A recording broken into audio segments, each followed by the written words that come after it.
नमस्कार सर्वांना, श्री स्वामी समर्थ। आजच्या व्हिडिओमध्ये आपण श्री स्वामी चरित्र सारामृताचे एक मांडी किंवा एक आसनी एक दिवसीय पारायण कसे करावे याची माहिती बघणार आहोत। श्री स्वामी चरित्र सारामृत हा एक दिव्य ग्रंथ आहे। सर्व स्वामी भक्तांना प्रिय असा हा ग्रंथ आहे।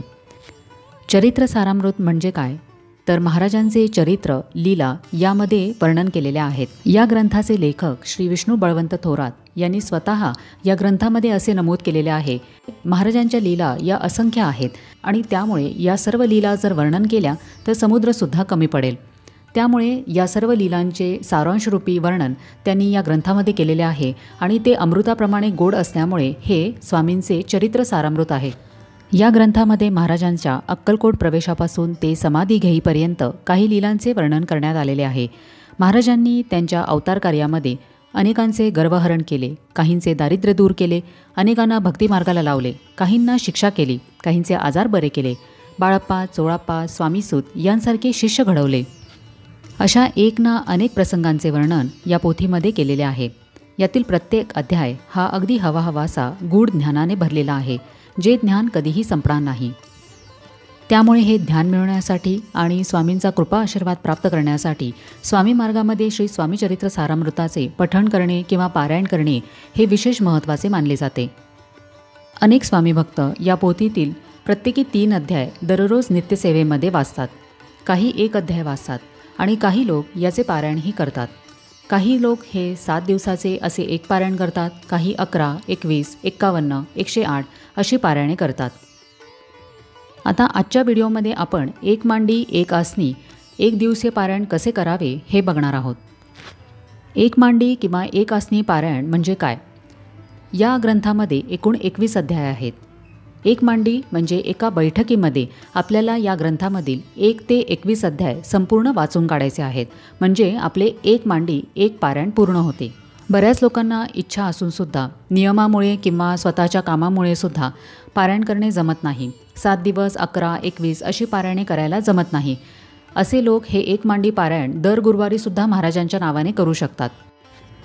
तुमच्या आयुष्यामध्ये अचानक एखादी मोठी अडचण आलेली आहे, बऱ्याच दिवसापासून एखादे काम रखडलेले आहे, काहीही केल्या ते होतच नाही आहे, तर अशा वेळेला तुम्ही हे पारायण करू शकता।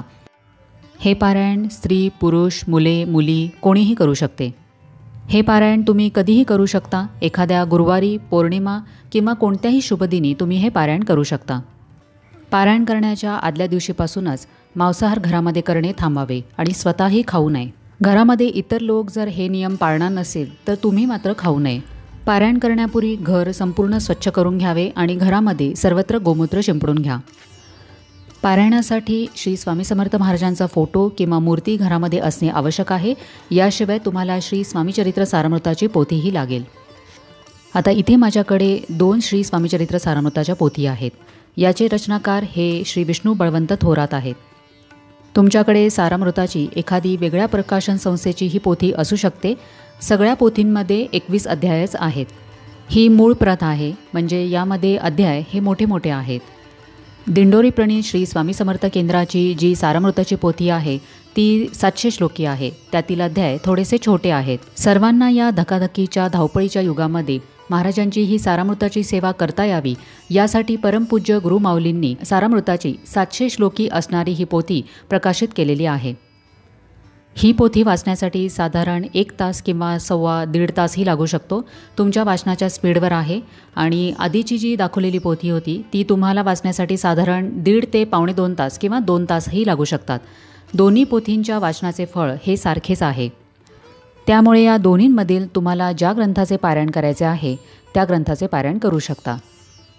आता या ग्रंथाचे एक आसनी एक मांडी पारायण कसे करावे यासाठी तुम्ही पूजा मांडणी करू शकता किंवा तुमच्या देवघरामध्ये जर जागा असेल तर तिथे तुम्ही या पोथीचे पूजन करून पारायण करू शकता। जर तुम्ही मांडणी करणार असाल तर जिथे ही पूजा मांडणी करणार आहात ती जागा सर्वप्रथम स्वच्छ करून घ्या। तिथे एखादी छानशी रांगोळी काढून घ्या। त्यावर आपल्याला पाट किंवा चौरंग ठेवायचा आहे। त्यावर तुम्ही लाल किंवा पिवळे कापड हांतरून घ्या। तुपाचा दिवा प्रज्वलित करायचा आहे आणि सर्वप्रथम तुम्ही गणपती बाप्पांची स्थापना करून घ्या। बाप्पांची मूर्ती, फोटो किंवा सुपारी म्हणून सुद्धा त्यांची पूजा, त्यांची स्थापना तिथे पूजा मांडणीमध्ये करू शकता। यानंतर आपल्याला स्वामींची मूर्ती किंवा फोटो असेल तर त्याची स्थापनाही करून घ्यायची आहे। जर तुमच्याकडे महाराजांची मूर्ती असेल तर सर्वप्रथम त्या मूर्तीचा अभिषेक करून घ्या। तर श्री स्वामी समर्थ या मंत्राचा जप करत करत आपल्याला सर्वप्रथम पाण्याने, त्यानंतर पंचामृताने आणि परत एकदा पाण्याने महाराजांच्या मूर्तीचा अभिषेक करून घ्यायचा आहे। फोटो असेल तर तुम्ही त्याचा अभिषेक करू शकणार नाही।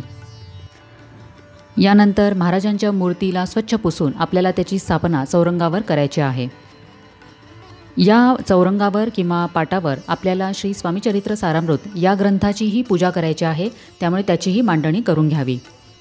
जर तुम्ही अशी कोणतीही पूजा मांडणी करणार नसाल आणि तुमच्याकडे जर स्वामींची मूर्ती असेल तर पारायण सुरू करण्याच्या आधी मूर्तीचा अभिषेक करून घ्या आणि त्यानंतर पोथीचे पूजन करून मगच संकल्प सोडून आपल्याला पारायणाला सुरुवात करायची आहे। आता सर्वप्रथम आपल्याला दिव्याचे, गणपती बाप्पांचे आणि महाराजांचे पूजन करून घ्यायचे आहे।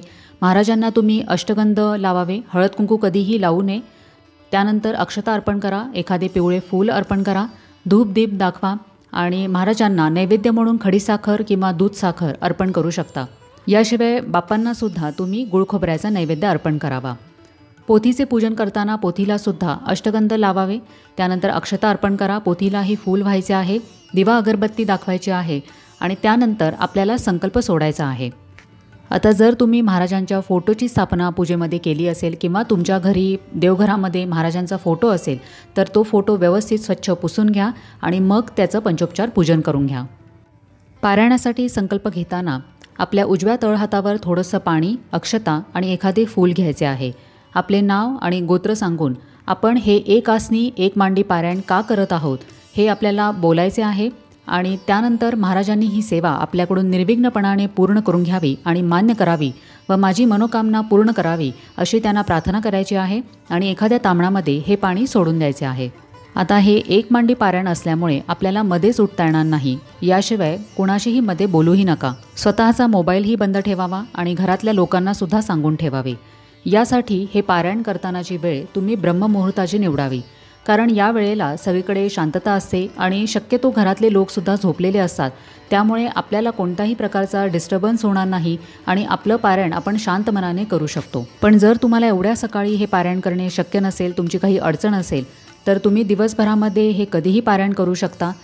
दुपारी 12 ते 12:30 ही वेळ सोडून तुम्ही याचे वाचन कधीही करू शकता।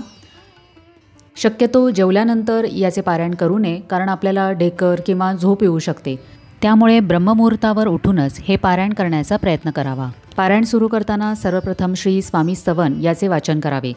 त्यानंतर आपल्याला सारामृतामधील 1 पासून ते 21व्या अध्यायापर्यंत सर्व अध्याय एका बैठकीमध्ये वाचायचे आहेत, म्हणजे आपले एक आसनी पारायण पूर्ण होईल। आता हे वाचन झाल्यानंतर तुम्हाला जर वेळ असेल, जमणार असेल तर 11 माळी श्री स्वामी समर्थ या मंत्राचा जप करावा आणि तितकं करणं शक्य नसल्यास कमीत कमी 1 माळी तरी करावा। यानंतर तारक मंत्राचे 11 वेळा किंवा 1 वेळा तुम्हाला जसे जमेल, जसा वेळ आहे तसे तुम्ही पठण करू शकता। आपले हे सर्व पारायण पठण पूर्ण झाले की आपल्याला महाराजांची आरती करायची आहे। यानंतर महाराजांना आपल्याला शाकाहारी जेवणाचा नैवेद्य अर्पण करायचा आहे। नैवेद्यामध्ये तुम्ही गोडाचा एखादा पदार्थ बनवू शकता। यामध्ये तुम्ही महाराजांच्या आवडीचे बेसनाचे लाडू, पुरणपोळी, रव्याचा शिरा किंवा खीर किंवा काही शक्य नसल्यास दूध साखर किंवा खडीसाखरसुद्धा अर्पण करू शकता। आता पारायणामध्ये नियम काय पाळावेत, तर आधीही सांगितल्याप्रमाणे आपण ज्या दिवशी पारायण करणार असाल त्याच्या आदल्या दिवशीपासूनच मांसाहार वर्ज्य करावा। यानंतर आपण पारायणाच्या दिवशीही मांसाहार करू नये, ब्रह्मचर्याचे पालन करावे आणि परान्नही घेऊ नये।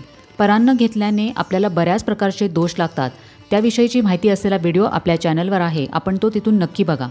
आता या पारायणाचे उद्यापन कसे करावे, उद्यापन करताना एखाद्या ब्राह्मण जोडप्याला किंवा एखाद्या गरीबाला तुम्ही स्वामींच्या नावाने अन्नदान आणि अर्थदान करावे। पारायणाच्या दिवशी स्वामींच्या एखाद्या मंदिरामध्ये, मठामध्ये, केंद्रामध्ये जाऊन त्यांचे दर्शन घ्यावे। तर अशा साध्या सोप्या पद्धतीने आपल्याला सारामृताचे 1 मांडी 1 आसनी पारायण करायचे आहे। जर तुम्हाला तितका वेळ खाली बसून पारायण करणे शक्य नसल्यास तुम्ही खुर्चीमध्ये बसून हे पारायण करू शकता, पण खुर्चीवर बसतानासुद्धा आसन घेऊन बसायचे आहे आणि जमिनीवरही तुम्हाला आसन घेऊनच बसायचे आहे आणि अंगामध्ये काळ्या रंगाचे कपडे घालून हे पारायण करू नये। जर तुम्ही एखाद्या अडचणीत सापडला असाल आणि तुमची एखादी मनोकामना पूर्ण करून घ्यायची असेल तर हे एक आसनी एक मांडी श्री स्वामी चरित्र सारामृताचे पारायण नक्की करून बघा. महाराज त्यांची कोणतीही सेवा ही व्याजासकट परत करतात. त्यामुळे ज्यांना ज्यांना हे एक दिवसीय एक मांडी पारायण करणे शक्य आहे त्यांनी हे नक्की करून बघा आणि अनुभव घ्या. तर कसा वाटला आजचा व्हिडिओ हे मला कमेंट करून नक्की सांगा. तुमच्या काही शंका असतील तर तुम्ही मला कमेंट सेक्शनमध्ये विचारू शकता. आपण भेटूया आता पुढच्या व्हिडिओमध्ये. तोपर्यंत सगळ्यांना श्री स्वामी समर्थ.